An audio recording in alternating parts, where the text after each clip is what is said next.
question, Stella.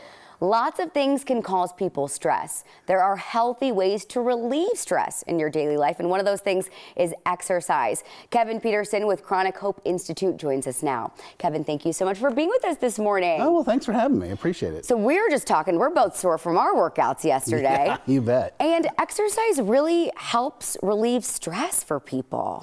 It does on a lot of different levels. And you know, the primary level is obviously the physical level, where you have the release of the dopamine and the serotonin, which, you know, makes your brain feel better right off the bat. Yeah. Yeah, and like just piggybacking off of that, it can help your mood. I know I feel so much better. Sometimes I might not be in the mood to really work out, but then you leave the gym and you're so glad you did it. Absolutely. And you know, a lot of that has to do, again, with the dopamine and serotonin, but also this is the mental health part, right? Is that you start to have that sense of accomplishment. Yeah. It defeats the depression, and you're used like, oh, you know, I'm going to get up and do it, and I'm going to take care of myself, I'm going to set a goal, and I'm going to make the goal. Yeah, absolutely. Yeah.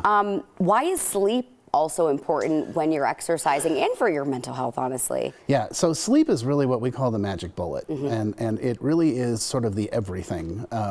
It allows your body to recharge itself, and it also allows your brain to sort of reboot and reset itself, and it gets you to that space where you're just ready for the next day, and you're recharged and ready to go.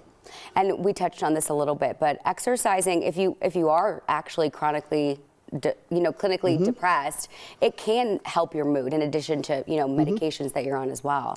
Absolutely. So in the most recent study from the American Psychiatric Association, it showed that just 1 hour a week actually of exercise reduces depression and anxiety. And one of the really interesting findings was that if everyone in the study had actually would exercise, it would reduce new diagnosis by 12%. Wow, that's incredible. Yeah. And anxiety too, a lot of us deal with it with the pandemic and everything else going on in the world.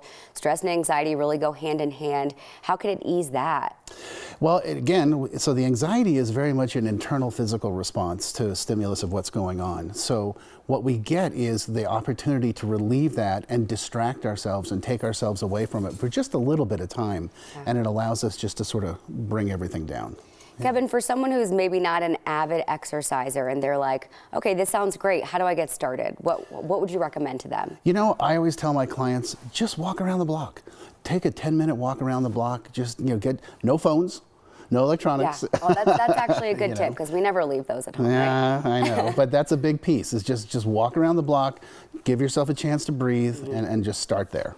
Yeah, and you know, mentioning our phones and social media and all that too. I mean, I've taken just breaks off social media, and that's so good for your mental health as well. Oh my, yeah. If there's one thing I would insist on all my clients is, let's just put the phone away for at least a couple hours a day. Yeah. Yeah, that's wonderful. Well, Kevin, thank you so much for joining us this morning. Oh, thanks for having me. Absolutely. We'll be right back.